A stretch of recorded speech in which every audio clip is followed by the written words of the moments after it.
하나님이 이르시되 물 가운데에 궁창이 있어 물과 물로 나뉘라 하시고 하나님이 궁창을 만드사 궁창 아래의 물과 궁창 위의 물로 나뉘게 하시니 그대로 되니라. 하나님이 궁창을 하늘이라 부르시니라. 저녁이 되고 아침이 되니 이는 둘째 날이니라. 하나님이 이르시되 천하의 물이 한 곳으로 모이고 묻이 드러나라 하시니 그대로 되니라. 하나님이 묻을 땅이라 부르시고 모인 물을 바다라 부르시니 하나님이 보시기에 좋았더라. 하나님이 이르시되 땅은 풀과 씨 맺는 채소와 각기 종류대로 씨 가진 열매 맺는 나무를 내라 하시니 그대로 되어 땅이 풀과 각기 종류대로 씨 맺는 채소와 각기 종류대로 씨 가진 열매를 맺는 나무를 내니 하나님이 보시기에 좋았더라. 아침이 되니 이는 셋째 날이니라. 하나님이 이르시되 하늘의 궁창에 광명체들이 있어 낮과 밤을 나뉘게 하고 그것들로 징조와 계절과 날과 해를 이루게 하라. 또 광명체들이 하늘의 궁창에 있어 땅을 비추라 하시니 그대로 되니라. 하나님이 두 큰 광명체를 만드사 큰 광명체로 낮을 주관하게 하시고 작은 광명체로 밤을 주관하게 하시며 또 별들을 만드시고 하늘의 궁창에 두어 땅을 비추게 하시며 낮과 밤을 주관하게 하시고 빛과 어둠을 나뉘게 하시니 하나님이 보시기에 좋았더라. 저녁이 되고 아침이 되니 이는 넷째 날이니라. 아멘. 오늘 읽은 이 본문은 창조의 둘째 날, 셋째 날, 넷째 날에 있었던 과정을 설명하고 있습니다. 지난 시간에는 첫째 날에 대한 이야기를 했죠. 근데 여기에서 우리가 핵심으로 보고 싶은 내용은 첫째 날에 뭘 했냐, 둘째 날에 뭐 했냐, 셋째 날에 뭐 했고 넷째 날에는 뭘 했냐, 공부하듯이 또는 연구하듯이 그렇게 보지 않으려고 합니다. 여기에서 우리가 핵심을 두고 주안을 두고 싶은 그 핵심 단어 표현은 하나님이 보시기에 좋았더라입니다. 하나님이 보시기에 좋았더라. 10절에 그러죠. 하나님이 보시기에 좋았다. 12절에도 그러죠. 하나님이 보시기에 좋았더라. 18절에도 그러죠. 하나님이 보시기에 좋았더라.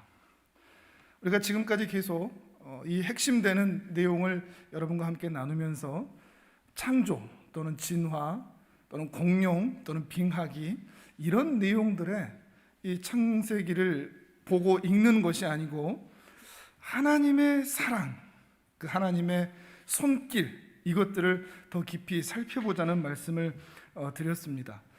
이런 우리 인간적인 지혜와 지성으로 다가가는 그 주제들을 좀 걷어버리면 이 하나님의 손길이 보이기를 시작하는 것이죠. 마치 세밀한 장인처럼 장인 정신을 가진 한 분이 애정을 들여서 정성을 들여서 그 집을 지어가는 모습이 우리 눈에는 보이기 시작을 하는 것입니다. 물론 의아한 부분도 있습니다. 우리는 일반적으로 이 창세기를 들을 때 생각을 할 때 하나님이 말씀으로 창조했다 이렇게만 생각을 하기가 쉬운데 자세히 읽어보시면 하나님이 말씀으로 창조하시지만 또 한편 그 말씀으로 창조하심과 동시에 하나님이 직접 만들어 가신다는 표현도 함께 있습니다. 하나님이 말씀으로 창조하심과 동시에 직접 행하시는, 좀 의아하죠? 하나님이 왜 그냥 이렇게 쪼물딱 그 손으로 만드시는 것처럼 보이는 장면들이 있는가? 예를 들면 14절과 15절에 보시면 명령을 하시죠. 광명체들이 있어라. 그래서 그 광명체들을 통해서 징조와 계절과 날과 해를 이루게 하라. 또 광명체가 15절에 땅을 비추라. 명령을 하시는 게 있습니다. 그냥 말씀으로 창조를 하시는 거죠. 근데 16절을 보시면 두 큰 광명체를 만드사라는 표현도 있습니다. 16절 후반부에도 그러죠. 별들을 만드시고. 좀 의아롭지 않습니까? 우리는 그냥 하나님이 말씀으로 세상을 창조하셨다로 생각하기 쉬운데 내용을 하나하나 보다 보면 하나님이 직접 분명히 말씀으로 빛이 있으라 또는 두 광명체가 있으라라고 명령을 하셨는데 직접 만드셨다라는 표현도 함께 있는 것입니다. 왜 이런 표현들이 있겠습니까? 그의 능력과 그의 권능을 보임과 동시에 이 창조의 일을 다른 사람에게 맡기지 않으시고 또 한 번에 짠, 뿅, 마술을 부리듯이, 대충이라는 표현 좀 그렇게 하지만 그렇게 한 번에 딱 만들지 않으시고 하나하나 하나님의 그 신적인 지성, 하나님의 그 신적인 계획, 참 오묘하지 않습니까? 눈에 보이는 우주 끝까지의 그 모든 세계와 눈에 보이지 않는 세계에 대한 모든 하나님의 창조의 계획들을 그 신적인 지혜로 계획을 하시고 이렇게 만들어야 되겠다. 그러면서 그 창조의 6일 동안 하나하나 세밀하게 대충 하지 않고 애정을 담아서, 사랑을 담아서 한 땀 한 땀 만들어가고 계시다는 것을 우리는 보게 된다는 것입니다. 그렇기 때문에 하나님께서 보시기에 좋았다 할 수가 있다는 말입니다. 그렇게 만드셨으니까 말이죠. 하나님께서 그렇게 정성 들여 만드셨기 때문에 보기만 해도 좋은 것입니다. 인간 아버지라도 자식을 위해 집을 지었고 가정을 위해서 집을 지었으면 그렇게 다 완성된 그 모습을 보면 뿌듯하고 자랑스럽고, 우리 어머니들 같으면 요리해 놓으면 야, 그 요리해 놓은 것 그 자체 내가 이렇게 만들었다 하는 것 때문에 뿌듯하고 자랑스럽고, 가족들이 그걸 함께 먹을 걸 생각하면 기쁘지 않습니까? 그 요리, 그 완성품만 봐도 사진도 찍어야 되고, 아, 내가 이렇게 만들었다니, 그리고 함께 그것을 볼 것을 생각하면서 그 완성품을 보기만 해도 좋은 것처럼 하나님께서 그 세상을 만드신 이후에 그냥 만들었다 땡이 아니고 그렇게 만들어진 세상을 보시면서 보기만 해도 좋은, 보기만 해도 행복한, 자신이 자랑스러운, 그리고 그 피조물들이 너무나 어여쁜 그 모습으로서의 보시기에 좋았다, 이 말을 하고 있는 것입니다. 이것을 이해하는 것이 기독교 신앙에 있어서 매우 중요한 부분입니다. 하나님은 당신의 창조물들을 사랑하십니다. 우리도 마찬가지입니다. 하나님께서 우리를 바라보시면서 보기만 해도 좋은 그 사랑으로 우리를 바라보신다고 하는 것입니다. 하나님은 세상을 만들어 놓고 팔짱을 끼고 잘 돌아가나 보자, 마치 시계공이 시계를 만든 다음에 어차피 다른 사람에게 팔아버리는 거니까 이게 잘 돌아가든지 말든지 안 보는 것처럼 하나님이 세상 만들어 놓고 나 어디 간다 하시지 않습니다. 그 세상을 만들어 놓으시고 처음부터 끝까지 계속해서 살피시고, 보기만 하는 게 아니고 세밀하게 그것이 유지되도록 인도하시고 보호하시고 관심을 가지신다는 것입니다. 이것이 하나님의 창조의 모습이라는 것입니다. 그런 의미로서 하나님이 보시기에 좋았다라는 말씀이 바로 오늘 우리가 함께 보고자 하는 하나님의 그 사랑과 애정이, 관심이 가득 실린 그 하나님의 시선인 것입니다. 성경에 이렇게 하나님의 시선, 이런 애정 어린 시선, 관심 어린 시선, 그 불꽃처럼 타오르는 시선들이 존재하는 그 기록한 성경 본문들이 참 많이 있습니다. 한 성경을 한번 찾아가 보시죠. 창세기 16장으로 함께 한번 가보시죠. 조금만 뒤로 넘기셔서 창세기 16장입니다. 여기에는 하갈이라고 하는 여인이 드러나거든요. 이스마엘의 어머니 하갈과 이스마엘의 이야기, 창세기 16장 1절에서 4절을 같이 한번 읽어보도록 하겠습니다. 1절에서 4절 같이 읽겠습니다. 시작. 아브라함의 아내 사레는 출산하지 못하였고 그에게 한 여종이 있으니 애굽 사람이요 이름은 하갈이라. 아브라함에게 이르되 여호와께서 내 출산을 허락하지 아니하셨으니 원하건대 내 여종에게 들어가라. 내가 혹 그로 말미암아 자녀를 얻을까 하노라 하매 아브라함이 사레의 말을 들으니라. 아브라함의 아내 사레가 그 여종 애굽 사람 하갈을 데려다가 그 남편 아브라함에게 첩으로 준 때는 아브라함이 가나안 땅에 거주한 지 10년 후였더라. 아브라함이 하갈과 동침하였더니 하갈이 임신하매 그가 자기의 임신함을 알고 그의 여주인을 멸시한지라. 아멘. 본래 이 하갈이라는 여인은 애굽 사람이었습니다. 근데 애굽에 있다가 아브라함과 사라가 애굽에 있다가 애굽 왕 바로와의 여러 가지 일을 통해서 그때 많은 종들을 주었는데, 이 아브라함의 집에 그때 이 집에 함께 딸려 들어왔다는 표현은 좀 그렇지만 그 집에 이렇게 들어온 것 같습니다. 그렇게 있다가 좀 잘 보이는지 이 사례의 몸종이 됩니다. 여주인의 몸종이 됩니다. 그렇게 있다가 한 10년쯤 있다가 이 아브라함과 사라가 자식이 없는 것 때문에 이 몸종인 이 하갈을 아브라함의 품으로 밀어 넣어 버립니다. 그리고 아이를 갖게 됩니다. 근데 이 아이가 없는 집에서 이 첩과 같은 이 여인이 아이를 가졌다. 또 목에 또 힘이 좀 들어가지 않았겠습니까? 근데 이렇게 목에 힘 좀 줬다고, 이 여주인을 멸시하고는 그런 행동을 좀 했다고 그 집에서 쫓겨납니다. 어떻게 보면 참 기구한 인생입니다. 애굽 사람이었고 타향에 왔다가 몸종이 되고 또 첩처럼 팔려 들어가고 또 임신까지 했는데, 그런데 또 쫓겨난. 쫓겨나니까 이제 어디로 가야 되겠습니까? 일단은 광야로 나갔습니다. 그냥 확 죽어버리든지 아니면 다시 자기 집, 부모님이 있는 애굽으로, 고향이 있는 집으로 가든지 그렇게 터벅터벅 가는데, 자신의 인생이 왜 이럴까? 나는 왜 이렇게 기구한 인생일까? 내 부모님 만나면 내가 뭐라고 얘기할까? 이 부른 배를 보고 우리 부모님이 얼마나 또 가슴 아파할까? 하여튼 별의 별 생각이 많이 들었을 것입니다. 차라리 죽고 싶은 마음이 더 컸을 것입니다. 그런데 그때 난데없이 여호와의 사자가 등장을 합니다. 또 한번 읽어볼까요? 7절에서 11절까지 같이 한번 또 읽어보도록 하겠습니다. 여호와의 사자가 나타나서 어떤 이야기를 하는지 7절에서 11절까지를 같이 읽어봅니다. 시작. 여호와의 사자가 광야의 샘물 곁 곧 술길 샘 곁에서 그를 만나 이르되, 사레의 여종 하갈아, 내가 어디서 왔으며 어디로 가느냐? 그가 이르되, 나는 내 여주인 사레를 피하여 도망하나이다.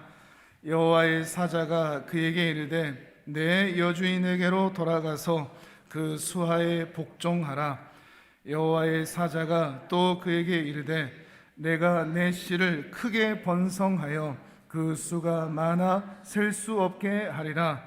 여호와의 사자가 또 그에게 이르되, 내가 임신하였은즉 아들을 낳으리니 그 이름을 이스마엘이라 하라. 이는 여호와께서 내 고통을 들으셨음이니라. 아멘. 여호와의 사자가 나타나더니 이 하갈이 아브라함과 사레의 집에 산 게 한 10년쯤은 돼 보입니다. 오늘 본문을 참고하자면 정확하게는 알 수 없지만 그 시간 가운데 아브라함과 사레가 섬기던 그 여호와 하나님을 알게 되었을 것입니다. 물론 그 전에는 당연히 몰랐겠죠. 그런데 주인이 섬기던 신, 그 신의 사자가 자기에게 나타난 겁니다. 그러면서 주인에게만 관심 가질 줄 알았던 이 여호와의 사자, 곧 하나님이 자기 이름을 아는 겁니다. 하갈아, 하갈아, 네가 지금 어디서 와서 어디로 가느냐? 자기 이름을 알고 자기 인생의 고통을 아는 것입니다. 뿐만 아니라 자기를 알 뿐만 아니라 자기가 이제 어떻게 해야 될지, 너 비록 힘들겠지만 내 여주인의 그 수하에 다시 들어가서 복종해라. 무엇을 해야 될지를 알려줍니다. 뿐만 아니라 너 임신했지? 내 씨가 있지? 그 씨 내가 창대하게 할 거야. 복 줄 거야. 그러니 그곳으로 돌아가. 이 얘기를 하는 겁니다. 여호와의 사자를 만나고 이 하갈의 광야 그 샘 곁에 앉아있던 그 마음에 변화가 생깁니다. 죽어버릴 것 같고 그냥 차라리 죽는 게 낫겠다는 그 마음에서 갑자기 희망이 샘솟습니다. 나 다시 저 집에 돌아가도 괜찮아. 하나님이 나를 지금까지 보고 계셨고 하나님이 앞으로도 나와 내 자녀를 책임지신다는데 내가 어찌 그 밑으로 들어가지 못하겠는가? 이런 마음이 들면서 이런 고백을 합니다. 그게 13절입니다. 13절을 또 같이 읽어봅니다. 시작. 하갈이 자기에게 이르신 여호와의 이름을 나를 살피시는 하나님이라 하였으니 이는 내가 어떻게 여기서 나를 살피시는 하나님을 배웠는고 함이라. 아멘. 여기서 이 하나님을, 자기는 하나님이 어떤 분인지 잘 모르니까 자기 임의로 하나님의 이름을 하나 짓습니다. 나를 살피시는 하나님. 하나님은 말이야 이런 하나님이야, 나를 살피시는 하나님이야 하는 것입니다. 옛날 개역 한글에 보면 감찰하시는 하나님이라는 표현이 있었습니다. 나를 감찰하시는 하나님. 이것을 원어로 보면 여호와 로이라는 건데, 나를 계속 보시는 하나님이라는 뜻입니다. 그 큰 눈으로 지금까지도 나를 다 지켜봐 왔고, 지금도 나를 바라보고 계시고, 앞으로 내 삶도 미리 내다보고 계시는 그 주님, 그 하나님이 나를 살피시는 하나님, 감찰하시는 하나님이라 하는 것입니다. 그리고 이 표현이 정확하게 창세기 1장에서 말하는 하나님이 보시기에 라는 표현과 일치하는 표현입니다. 그 여호와 하나님이 나를 바라보고 계셨구나, 나를 다 아시는구나, 그리고 내가 어떻게 살아야 될지도 하나님이 다 아시고 내 자녀에게까지도 은혜와 복을 주시는 분이시구나. 근데 여기서 매우 특이한 게 있는데, 이 하갈은, 그리고 그의 아들 이스마엘은 성경에 있어서는 엑스트라입니다. 조연입니다. 조연. 주연이 아닙니다. 구약 파노라마 조금 들으신 분들은 아시겠지만 여기서의 주인공은 아브라함과 그 아들 이삭입니다. 이 이스마엘도 그 집에서는 이 이삭이 태어날 때까지만 좀, 태어나기 전까지만 좀 괜찮지, 태어나면 이제 찬밥이 될 수밖에 없는 존재입니다. 그 집에서 나가야 되는 존재였습니다. 그런데 하나님은 오묘합니다. 하나님은 1등에게만 관심 갖지 않으십니다. 주인공에게만 관심 갖지 않으십니다. 이 조연 같은, 엑스트라 같은, 성경의 역사에서 멀리 뒤떨어져 있는 그 주 무대에 서지 못하는 한 인간에게도 이렇게 관심을 가지시고 개입하시고 살피신다는 것입니다. 하갈이 먼저 기도를 했냐? 그것도 아닙니다. 하갈이 먼저 요청을 했냐? 그것도 아닙니다. 하나님이 먼저 보고 계셨다는 것이죠.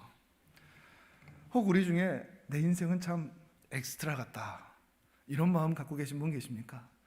아마 저부터 우리 모두가 다 그런 마음 아닙니까? 우리는 주인공인 것 같지 않습니다. 2021년 3월 이 시점에 내가 살아가는 이 대한민국 이 땅에서, 이 세계에서 우리는 주인공이 아닙니다.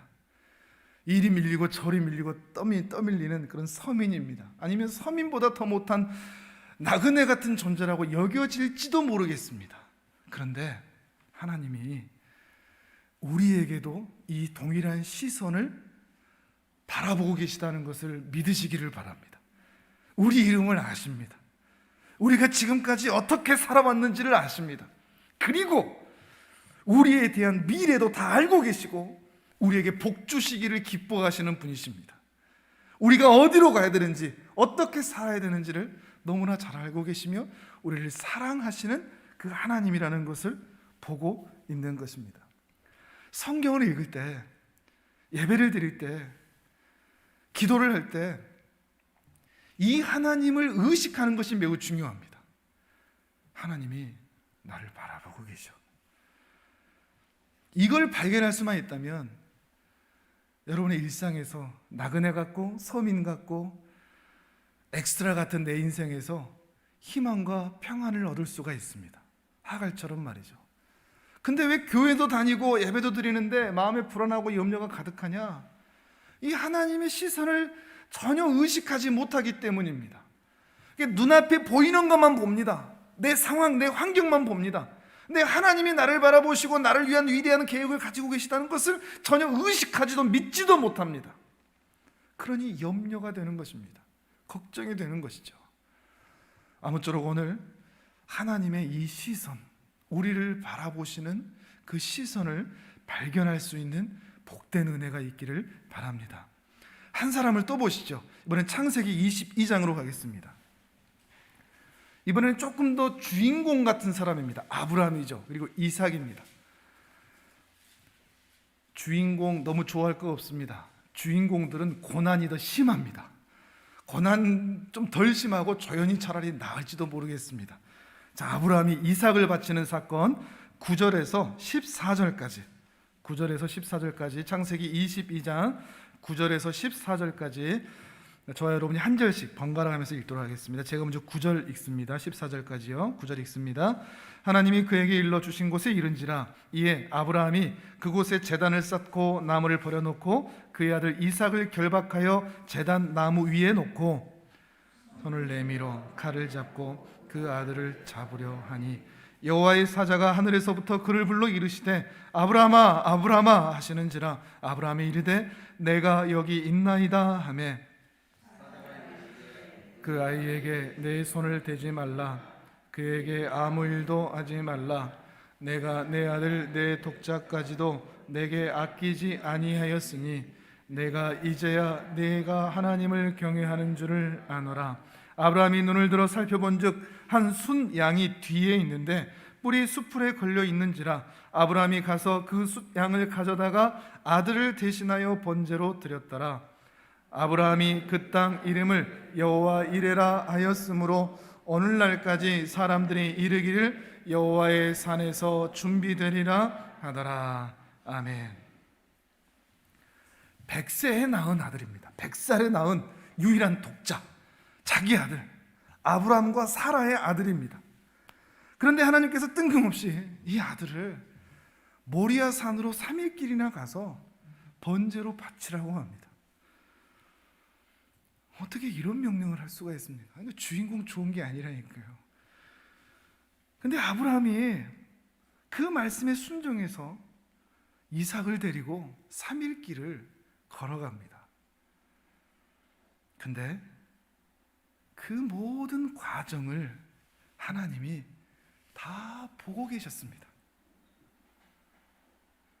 아브라함이 모리아산에 올라가서 어느 자리에 자리를 잡고 번제를 드릴 준비를 합니다. 그리고 칼을 들어 실제로 이삭을 잡으려고 합니다. 번제로 드리기 위해서 말이죠. 바로 그때 우리가 읽었던 것처럼 하나님께서 아브라함아 아브라함아 네가 정말로 나를 사랑하고 경외하는 줄을 이제야 내가 직접 보는구나 하시면서 멈추게 하십니다.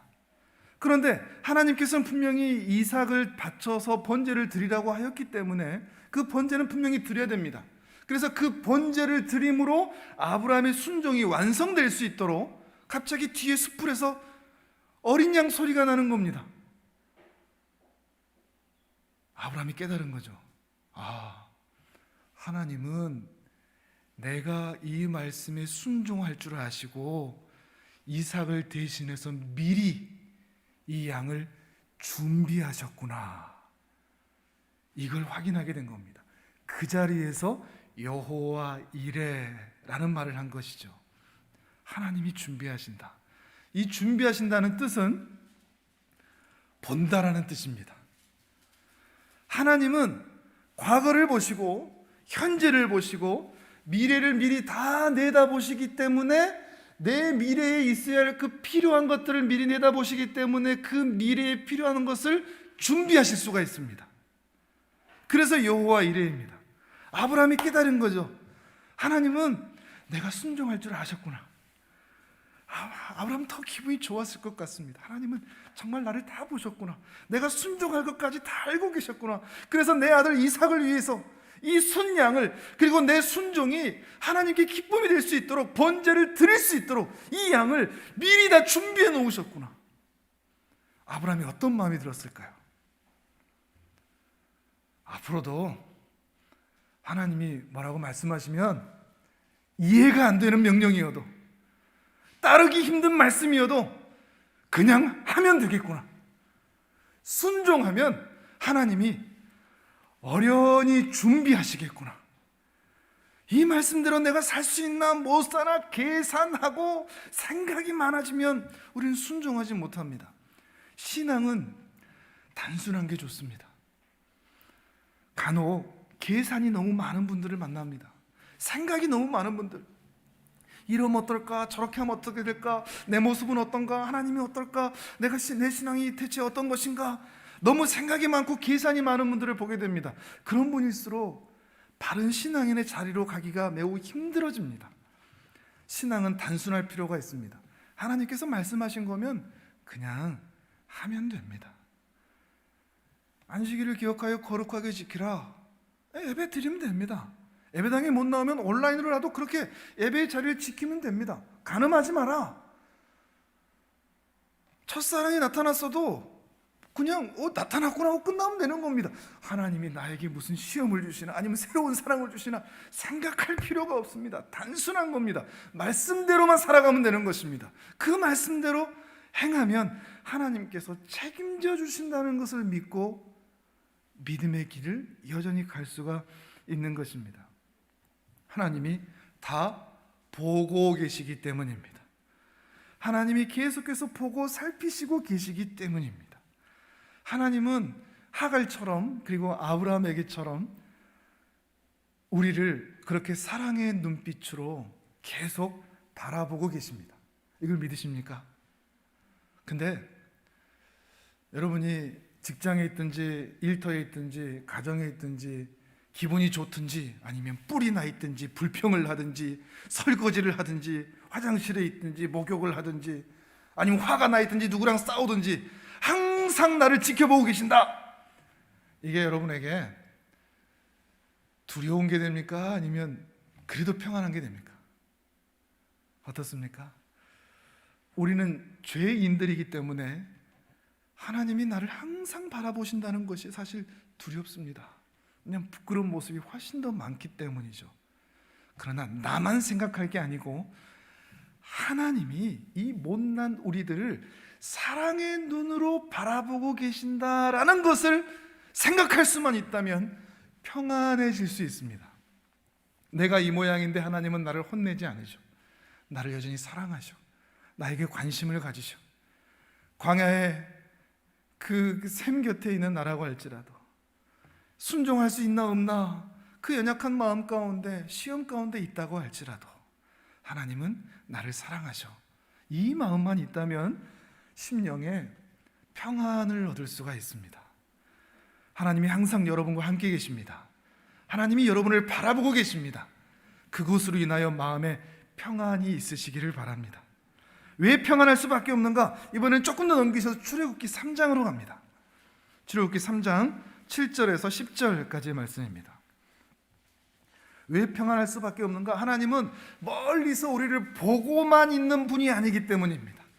개입하시는 분입니다. 우리의 현실로 들어오시는 분이기 때문입니다. 출애굽기 3장 7절에서 10절까지입니다. 7절에서 10절 여기에서 읽으시면서 동사들, 하나님께서 행하시는 동사들에 한번 주목해 보십시오. 7절에서 10절까지 같이 읽습니다. 시작. 여호와께서 이르시되 내가 애굽에 있는 내 백성의 고통을 분명히 보고 그들이 그들의 감독자라고 말미암아 부르짖음을 듣고 그 근심을 알고 내가 내려가서 그들을 애굽인의 손에서 건져내고 그들을 그 땅에서 인도하여 아름답고 광대한 땅, 젖과 꿀이 흐르는 땅, 곧 가나안 족속, 헷 족속, 아모리 족속, 브리스 족속, 히위 족속, 여부스 족속의 지방에 데려가려 하노라. 이제 가라. 이스라엘 자손의 부르짖음이 내게 달하고 애굽 사람이 그들을 괴롭히는 학대도 내가 보았으니 이제 내가 너를 바로에게 보내어 너에게 내 백성 이스라엘 자손을 애굽에서 인도하여 내게 하리라. 아멘. 이 하나님이 믿어지십니까? 보고 계시고 다 듣고 계시고 다 알고 계십니다. 그리고 내려오십니다. 건져내십니다. 인도하시고 데려가시기까지 하시는 하나님이십니다. 물론 이 일을 통해서 하나님은 모세를 사용하셨습니다. 항상 이런 구원의 일들에 사람을 사용하십니다. 사람을 통해서 우리를 하나님에게로 인도하시는 것입니다. 교회 공동체를 통해서, 때로는 우리 가족을 통해서, 우리 영석 형제가 어머니랑 같이 사람을 통해서 왔듯이, 또 어떤 사람의 추천을 통해서 또 이곳으로 왔듯이 누군가를 통해서 하나님은 늘 일하십니다. 그 일하심이, 그 데려오심이 하나님의 섭리라는 것입니다. 하나님은 항상 그렇게 일하신다는 것이죠. 그걸 볼 때 확인하는 겁니다. 하나님이 나를 다 보고 계셨구나. 이렇게 또 사람을 통해서 일하시는구나 확인하는 것입니다. 하나님을 여기까지 아는 것이 중요합니다. 하나님이 나를 보신다, 이것만으로 하나님을 아는 게 아니고 하나님이 저 하늘에서 보실 뿐만 아니라 나를 정말로 세심하게 살피시고 간섭하시고 개입하시면서 나를 반드시 젖과 꿀이 흐르는 가나안 땅으로 데리고 가시고야 만다, 이것까지 믿는 것이 중요하다는 것입니다. 60억 인구 중에 사랑할 사람이 나 하나밖에 없는 것처럼 하나님은 사랑하시는 분이십니다. 하루 24시간 우리를 바라보는 것 외에는 할 일이 없는 것처럼 우리를 바라보시는 분이 우리 하나님이십니다. 이 하나님을 믿으시기를 바랍니다. 기독교 신앙에 있어서 정말 중요한 신앙입니다. 하나님이 나를 바라보고 계신다. 내 삶에 반드시 개입하신다. 내가 부르짖고 내가 기도하면 하나님 반드시 들으신다. 근데 왜 기도 응답이 없냐고요? 기도하지 않으니까요. 속으로만 생각하니까 이랬으면 좋겠다. 그건 기도가 아닙니다. 구해도 정욕으로 구하니까요. 부자 되고 싶고 잘 되고 싶고 권력을 쥐고 싶고 잘 살고 싶고, 구하되 하나님의 뜻에 맞추어 구하면 하나님은 반드시 주시는 분이라는 것입니다. 하나님은 언제나 우리를 바라보시는 분이기 때문이죠. 그래서 우리는 이런 노래도 할 수가 있는 겁니다. 시편 23편입니다. 오늘 함께 찬양도 했던 시편이죠. 시편 23편 1절에서 6절까지도 또 한번 같이 읽어보시죠.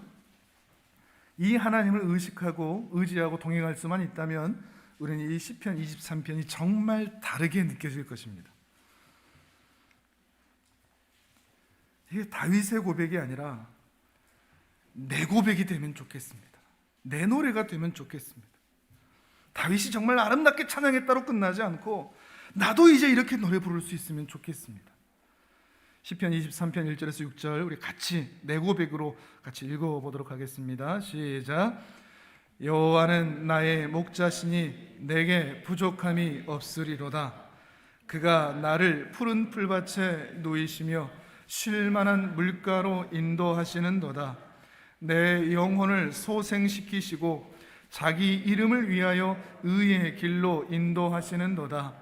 내가 사망의 음침한 골짜기로 다닐지라도 해를 두려워하지 않을 것은 주께서 나와 함께 하심이라. 주의 지팡이와 막대기가 나를 안위하시나이다. 주께서 내 원수의 목전에서 내게 상을 차려주시고 기름을 내 머리에 부으셨으니 내 잔이 넘치나이다. 내 평생의 선하심과 인자하심이 반드시 나를 따르리니 내가 여호와의 집에 영원히 살리로다. 아멘. 나중에 집에 가셔서 이 시편 23편을 여러분의 이름을 넣어서 한번 읽어보십시오. 그럼 더 와닿을 수 있습니다. 여호와는 성우의 목자시니 성우에게는 부족함이 없으리로다. 여러분의 이름으로 그렇게 해보시길 바랍니다. 이 시편을 종합하고 있는 마지막 6절을 한번 보십시오. 내 평생의 선하심과 인자하심이 반드시 나를 따르리니. 지금 다윗이 얘기하고 있는 거거든요. 다윗이 어느 순간 뒤를 돌아보니까 하나님의 인자하심과 선하심이 계속 나를 따라오고 있었다는 것입니다. 나는 하나님을 못 보고 있는데, 나는 대적들에게서 도망만 치고 있고 그냥 세상만 바라보고 있는데 내 뒤로 하나님이 계속 나를 바라보시면서 그 인자하심과 선하심으로 나를 계속해서 따라오고 있었다는 것입니다. 저 멀리 뒤에 대적들이 쫓아오는데 그 사이에 바로 내 뒤에서 그 대적들을 막아주신 이가 바로 하나님이라는 것이죠. 그 하나님이 계속해서 나를 바라보고 계셨기 때문입니다. 하나님의 그 사랑하시고 염려하시고 애정이 담겨있는 그 눈빛을 다윗이 드디어 발견한 겁니다. 잠시 멈추어 서서 뒤를 돌아보니 그 하나님의 사랑이 나를 향하여 이렇게 바라보고 계셨구나 하는 것을 발견한 것이죠. 그리고 드디어 이 다윗도 하나님과 눈을 맞추기 시작하는 것입니다. 하나님이 나를 바라보시니 나도 이제 하나님을 바라보는 것입니다. 그 하나님이 나로 부족함이 없게 하시고 쉴만한 물과 푸른 초장으로 인도해 가고 계시고 사망의 음침한 골짜기 같은 인생의 긴 광야 같은 곳에서 나를 인도하셔서 여기까지 인도해 주셨으니 나는 이제 하나님만 바라보며 살 것이다 하는 것이죠. 눈에 보이지 않는 하나님이 마치 목자처럼 나를 인도하시는 것처럼 보이는, 눈에 보이지 않는 그 하나님이 내게도 보이는 것처럼 그 하나님을 향하여 노래하고 그 사랑과 그 은혜 때문에 찬양하고 있는 것입니다. 이 노래가 우리 모두의 노래가 되었으면 좋겠습니다. 시편 136편입니다. 조금 더 뒤로 넘기셔서 시편 136편입니다.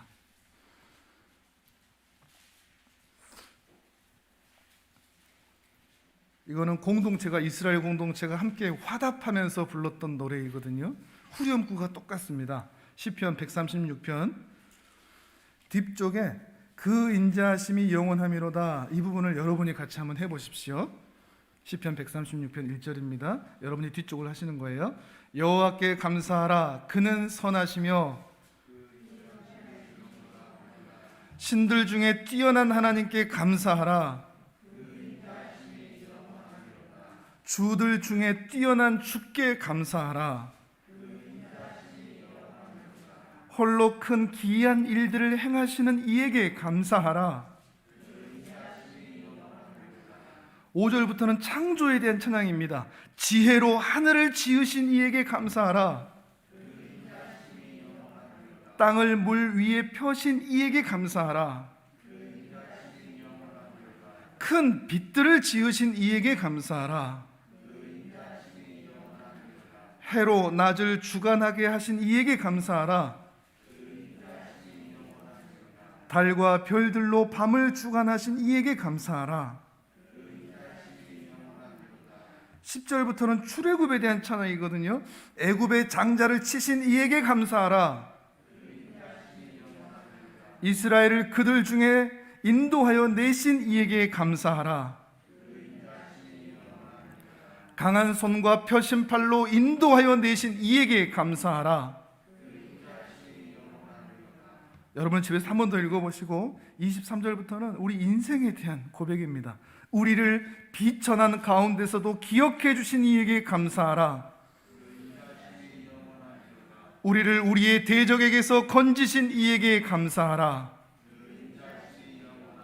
모든 육체에게 먹을 것을 주신 이에게 감사하라. 하늘의 하나님께 감사하라. 그 인자하심이 영원하미로다. 아멘. 이 고백이 여러분의 고백이 될 수 있을까요? 창조에 대하여, 출애굽한 일에 대하여 하나님을 찬양하는데 왜 능력이 아니죠?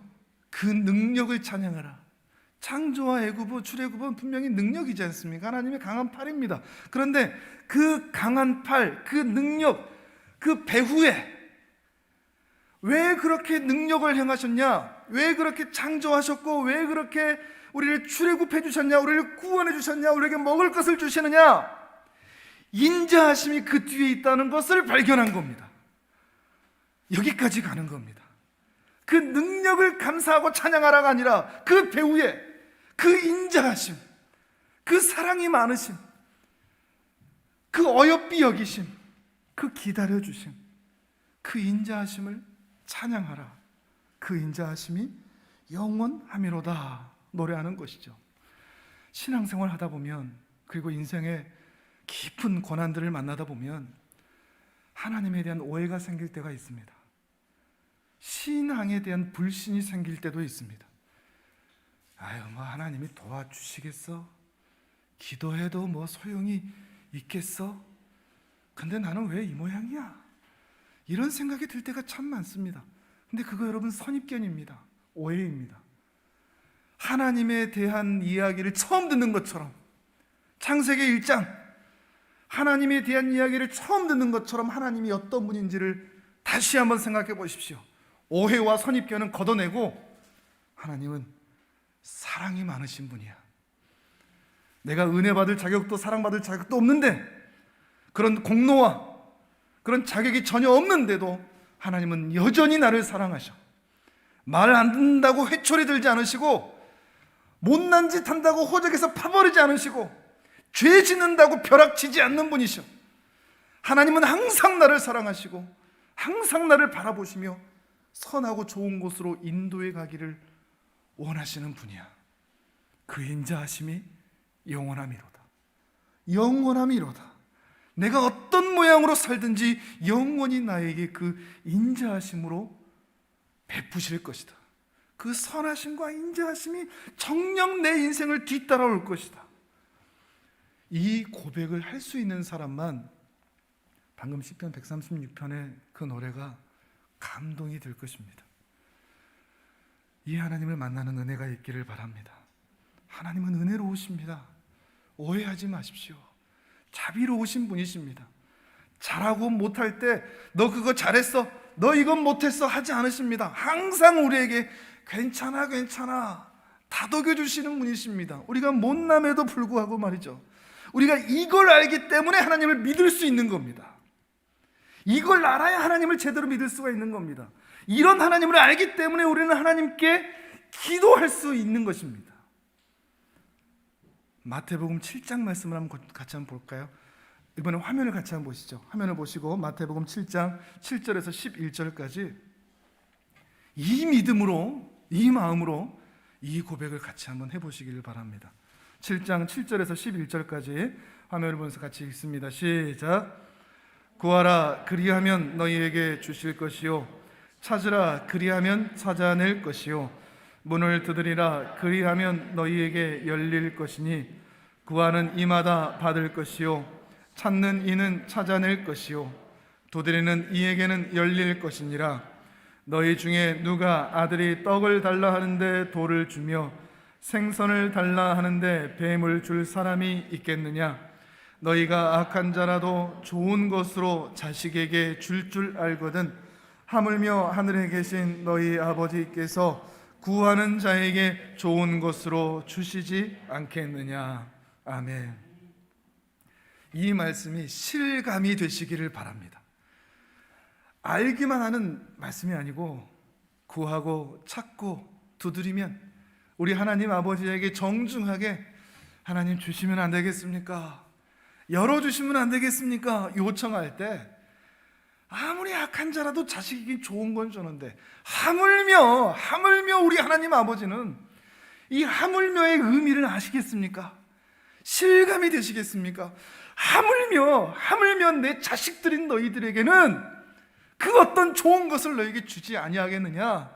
하늘의 거룩한 것, 그 성령의 은혜, 그것들을 너희에게 부어주지 않겠느냐? 하물며 그 선하신 하나님께서는 너에게 주지 않겠느냐? 이걸 믿으면 나는 이렇게 고난이 있지? 왜 이런 힘든 일이 있지? 이 고난이 하나님이 나를 실패하게 만들도록 우리를 힘들게 만드시는 일이 아니라는 것을 깨닫게 됩니다. 이 고난에 뜻이 있다. 이 고난을 통과하면 하나님이 반드시 은혜를 더욱 부어주실 것이다. 소망을 가질 수 있게 됩니다. 하나님을 신뢰하니까요. 그 인자하심을 믿으니까요. 하나님은 태초에 천지를 지으시고 보시기 심히 좋았다라고 말씀하시는 그 눈빛 그대로 지금도 오늘도 우리를 바라보고 계십니다. 우리에게 말씀하십니다. 보기만 해도 참 좋구나, 참 좋구나. 그리고 보시기만 할 뿐만 아니라 우리의 삶에 필요한 모든 것들을 준비하시는 분이십니다. 이제 우리가 할 일이 있습니다. 그 하나님과 눈을 마주치는 겁니다. 뒤돌아보십시오. 내 뒤에 따라오시는 그 주님의 그 눈빛이 보일 것입니다. 너무 바빠서 세상만 바라보고 살아가다가 잠시 멈추어 하나님의 은혜를 기억하고 그분의 사랑에 감사함으로 반응하게 될 때 여러분 드디어 하나님과 눈빛이 마주칠 수 있을 것입니다. 그 복된 은혜가 있기를 바랍니다. 그 주님과 이번 한 주간도 뜨거운 시선을 나누면서 주님과 동행하시는 우리 귀한 하나님의 사람들 되시기를 주님의 이름으로 축복합니다. 아멘.